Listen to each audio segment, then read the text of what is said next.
desarrollo de las entrevistas y decíamos que hoy vamos a empezar hablando de Lima, de nuestra querida ciudad capital que el próximo 18 de enero celebra 489 aniversario de Fundación Española. Pero vamos a abordar un tema inicial, por cierto, que es la evolución de su desarrollo urbano. ¿Cuáles son las edificaciones coloniales más llamativas y características? Y para ello vamos a conversar con alguien que conoce el tema, el arquitecto Martín Fabri García, quien es coautor de La Forma Construida, este libro que tengo aquí en manos y que habla justamente de esta evolución urbana de nuestra ahora gran metrópoli. Arquitecto, ¿cómo está usted? Muy buenas noches. Buenas noches, Ricardo. Bueno, cuando uno recorre Lima se da cuenta de que aún mantiene ese misticismo, esa belleza arquitectónica como en muchas de las grandes ciudades justamente de nuestro continente. Pero tiene algo muy particular, que mantiene esa mezcla colonial, ¿no? Y en muchos casos hasta inca. Así es, hay que considerar que Lima es una ciudad milenaria. Es decir, es cierto que estamos celebrando este aniversario, pero la presencia del ser humano en estos valles es desde siempre, ¿no? Y convirtieron al lugar en un sitio sustentable para vivir. Y eso es un argumento notable. Cuando se funda en Fundación Española, esto era un territorio bastante bien organizado, ¿no? La característica de Lima, como todas las ciudades históricas, es que mantiene toda esta estratigrafía y es posible verla sobre todo en la ciudad y en la arquitectura. Muchas de las calles importantes de Lima son caminos indígenas que siempre han existido.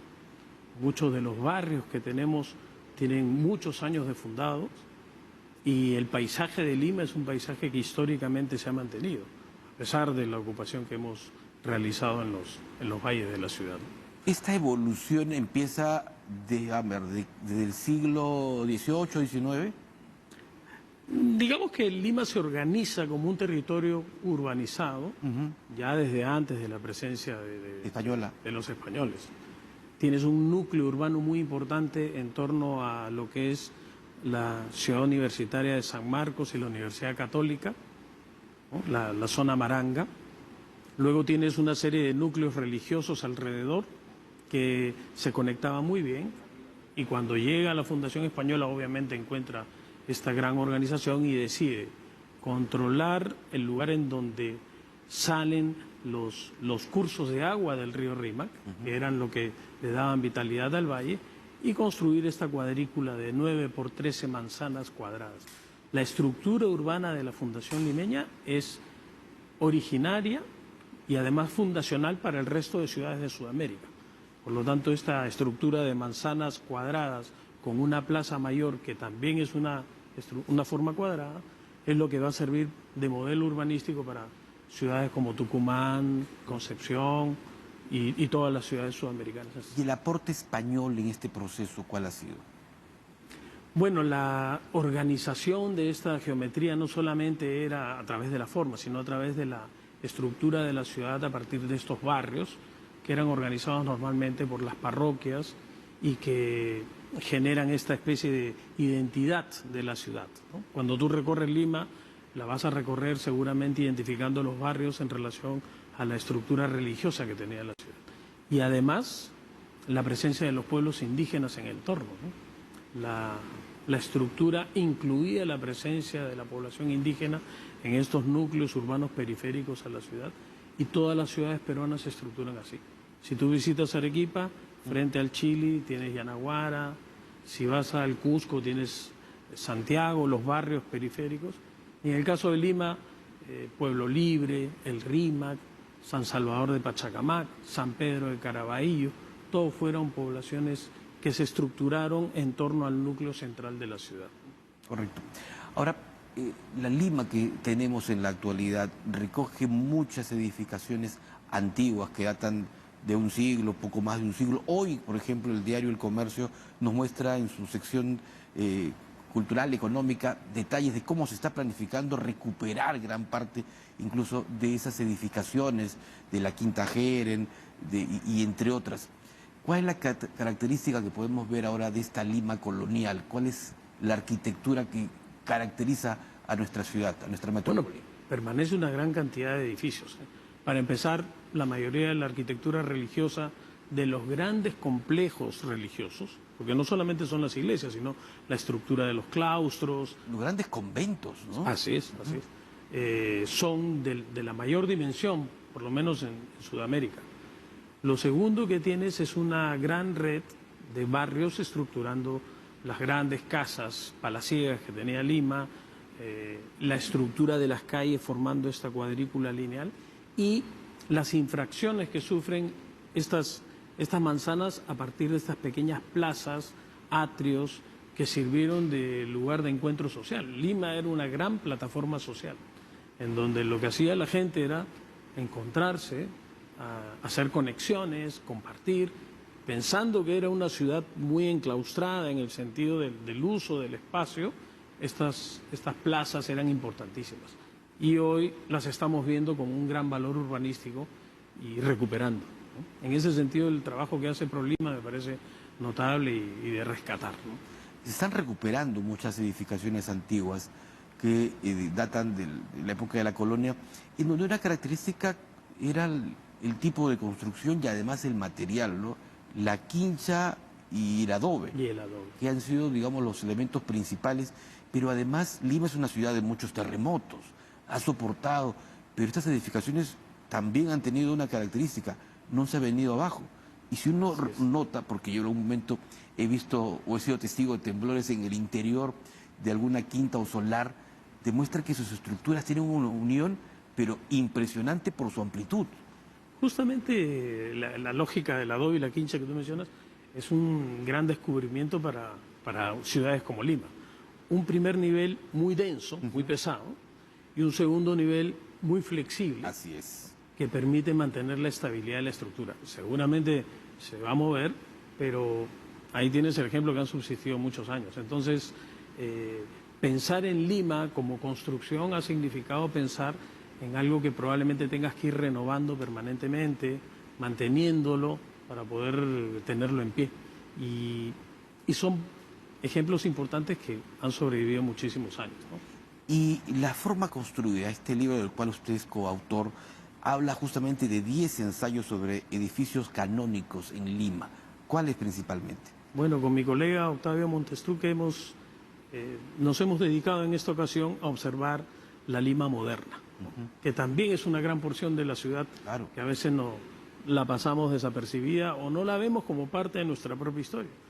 Y en esta fase moderna, que es más o menos a partir de 1940 en adelante, hemos logrado identificar algunos edificios que nos parecen fundamentales porque generaron una génesis de edificios o en todo caso fueron una especie de muestra única, ¿no? Un gran proyecto que terminó siendo inimitable.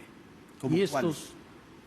por ejemplo, el edificio Atlas, el edificio de la compañía de seguros Atlas, al costado del Teatro Segura. Claro, exacto, en Huancavelica y Cayoma. Así es. Es un gran ejemplo de edificio de altura que ha tenido una secuencia de edificios que han querido como retomar los argumentos, ¿no? Y al final de la saga tienes un edificio como la Escuela de Oficiales de la Fuerza Aérea de Juvenal Baraco, que es una pieza única de espacialidad, ¿no? Una especie de episodio notable y probablemente irrepetible en la arquitectura peruana. Entonces lo que hemos hecho es seleccionar una pequeña saga de Lima, 10 ejemplos, que nos muestran que la idea de ser moderno no es a través de una única forma de expresarse, sino más bien la idea de entender que lo moderno es una condición de volver a plantearse el proyecto cada vez. Y entonces son 10 ejemplos muy distintos, ¿no? Normalmente asumimos que la modernidad es una condición única y en realidad dentro de ella existen una cantidad de manifestaciones que tenemos que explorar. Ya tenemos la distancia como para poder observarlos con cierto detenimiento y poder obtener conclusiones importantes para este siglo XXI que nos toca edificar. Repasaba que dentro de estos 10 edificios canónicos está también el edificio de la otrora empresa Fénix. La Fénix peruana, que está en un cruce de la ciudad complejísimo, ¿no? Si te das cuenta, todo este cruce de caminos antiguos, incluida la Plaza Helguera, han generado una situación urbanística difícil y el arquitecto Seoane la afronta con una calidad impresionante. De hecho, lo que él hace ahí ya no lo vuelve a hacer en otra ocasión, ¿no? Este edificio curvo por un lado y contracurvo en la base, y con esta especie de vibraciones de los cuerpos, el cuerpo central con los cuerpos laterales, arriba y abajo, hace una demostración de desplazamiento de la arquitectura moderna que probablemente no vuelve a ser más en esas ocasiones, ¿no?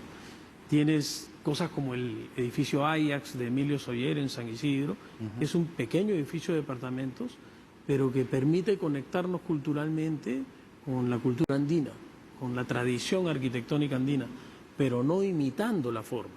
Sino Soller es muy claro en decir, estoy aludiendo a una parte de mi identidad sin que eso signifique copiarla.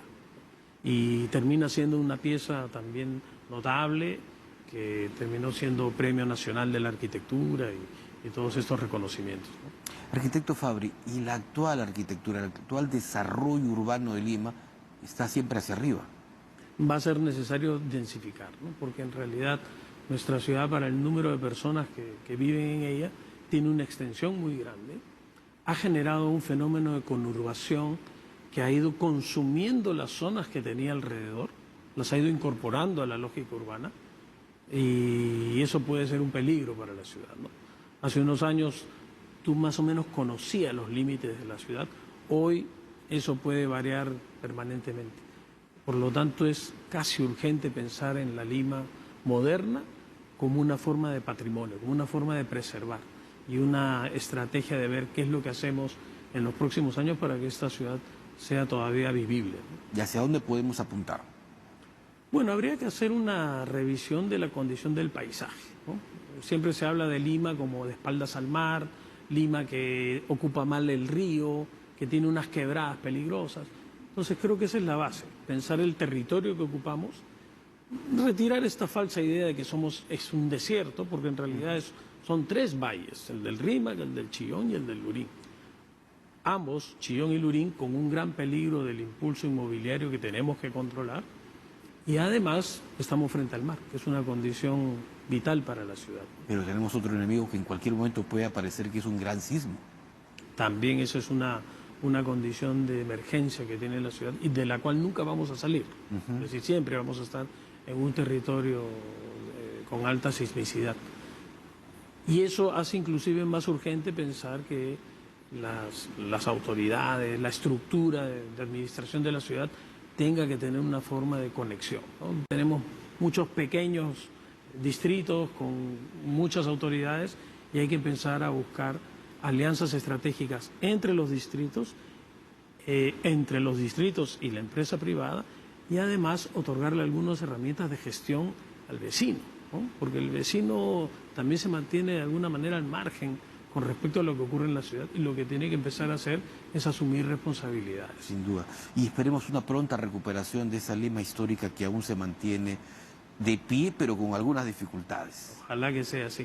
Es la única manera de reconocernos en la ciudad, ¿no? En el reflejo del pasado.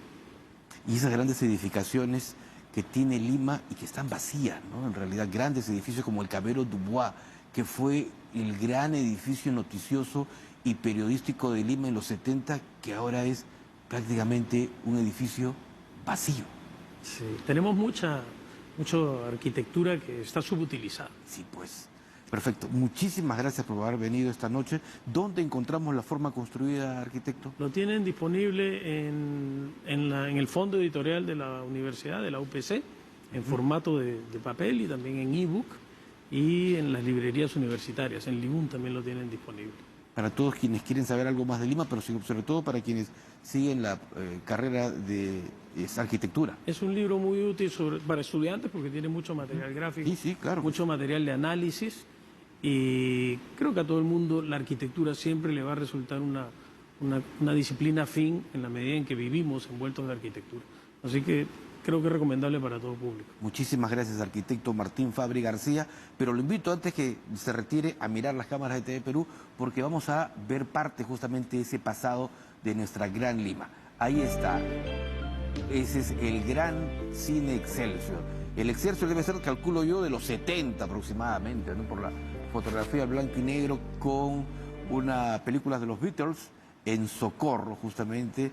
De ese Excelsior ya prácticamente queda poco. ahora es ya un multicine convertido en pleno jirón de la Unión. Vamos a una pausa y al volver hablaremos también sobre otro tema preocupante.